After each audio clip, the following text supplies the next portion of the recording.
Yo, what's up guys, welcome back to another video. This is a reaction to Lost in the Pond, and the video is why do Americans have so much stuff? Is this the case? I don't know. I mean, homes in the US are on average a lot bigger, so based off that you would assume that's why, because the more space you have, just the more things you'll get because you got more space to put things. But there's maybe another reason to it, I don't know. Maybe people in the US just like buying things more or whatever it is, I don't know. But we're going to see, because I mean, I live with someone who has a lot of stuff, a lot of clothes. If I showed you this room right now, boxes full of my partner's clothes. But yeah, we're going to see this video. Hopefully going to enjoy. Links are in the description to my Patreon if you want to see some more of my videos that I can't post to YouTube for whatever reason. Movie reactions, TV series reactions, all that good stuff. Links are there. But let's just check this out and see why Americans have so much stuff. If you're an American, do you have a lot of stuff?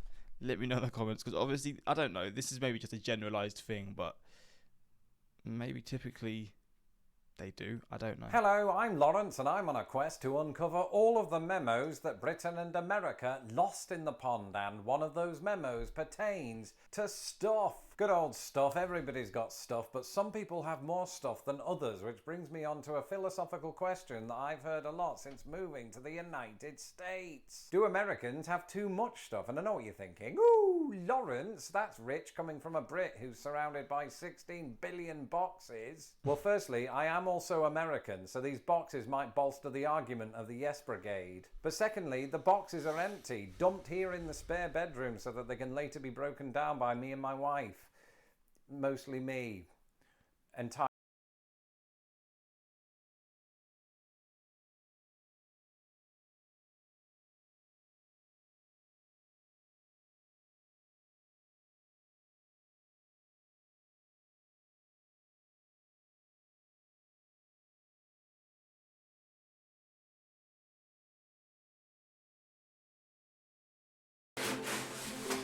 Of course, the very existence of empty boxes suggests that they once contained possessions, which may or may not be strewn around the rest of the house. And if you haven't subscribed to this channel, do that now. In many ways, I've always tried to live my life minimally. In other words, to have the bare minimum of possessions in order to live and live well. So when I moved to America, I was surprised to find that many households indulge in an unconscious practice known as hoarding. And it seems like hoarding. That's what it's called. There used to be shows that I watched of hoarders, like their bedrooms, and just people who'd hoard all this crazy stuff. And it's just so wild. I mean, the shows would usually be in the US because that's just like sort of the reality sort of style of show in the US. There's probably some in the UK as well, but when I was younger, I watched the US ones. So maybe that's why you think about it. Oh, these shows are always just based on people from the US, so that means Americans hoard, but obviously not. But hoarding is it's interesting to me because they will literally, their homes will be completely full of things and they won't be able to function. They won't be able to maneuver, like just do whatever in their home. Probably can't even cook because their oven's full of certain things. Two types of hoarders, right? There are those that will walk into Walmart, clear all of the shelves of the beans and stock up for the apartment.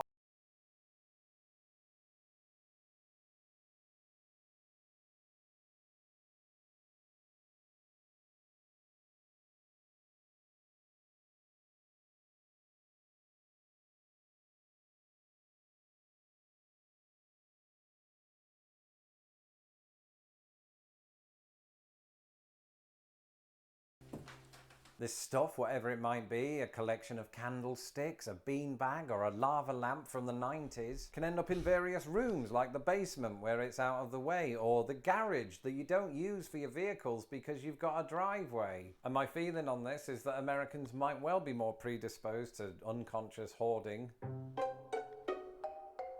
I think when you account for the fact that American houses on the whole are considerably bigger than those in the United Kingdom, it probably lends itself to this mindset. It's like, ooh, we've got this massive house, right? We can just push all of the stuff we don't use down into the basement where nobody will see it for 3 years, including myself. And what do Americans do when they find all this stuff? One of America's favorite pastimes, not baseball, yard sales. Yard sales.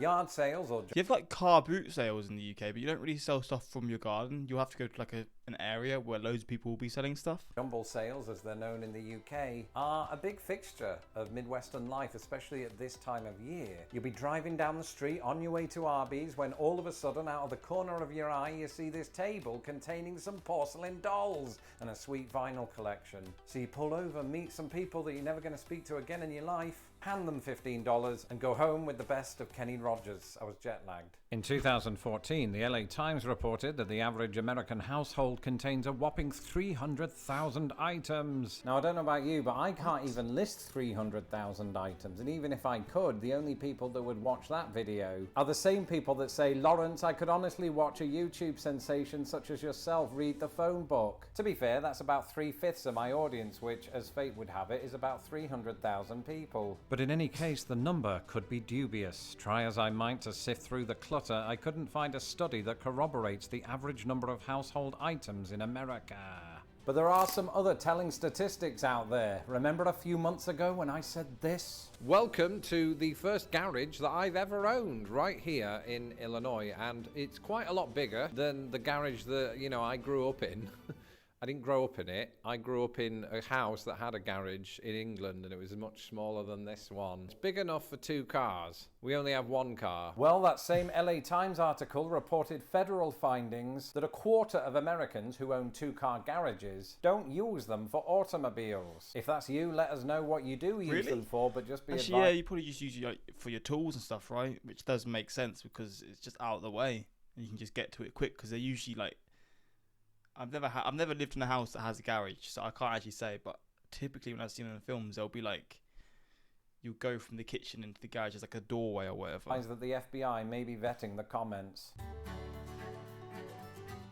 There are roughly 120 million households in America. Around 11% of those, or about 13 million households, are currently renting a storage unit. Now, there could be multiple reasons for this, right? Perhaps they're in flux between one home and another. Perhaps their garage is in the process of being built. Or perhaps they have more stuff than their house can currently house. But to put things into perspective, British households, among the highest users of storage facilities in Western Europe, only rent them at a rate of 2%, almost a sixth the rate of Americans. And instead of speculating on whether or not Americans own too much stuff, whatever the metric for that might be, who better to ask than Americans themselves? In 2016, the online marketplace OfferUp did precisely that. They found that 72% of Americans believed they would gain more space in their homes by purging unused items, while 41% of Americans insisted they hadn't decluttered for over a year. Clearly, America has a stuff problem, or does it? Is the acquisition of material possessions always a bad thing? Well, I think it depends on who you speak to. If you speak to young Lawrence, he'd tell you this. I thrive on clutter. Mind you, that's because I'm a tortured artist whose creative process relies on discarded Kit Kat wrappers. If you ask present-day Lawrence, I'd tell you that perhaps there's room for a happy medium.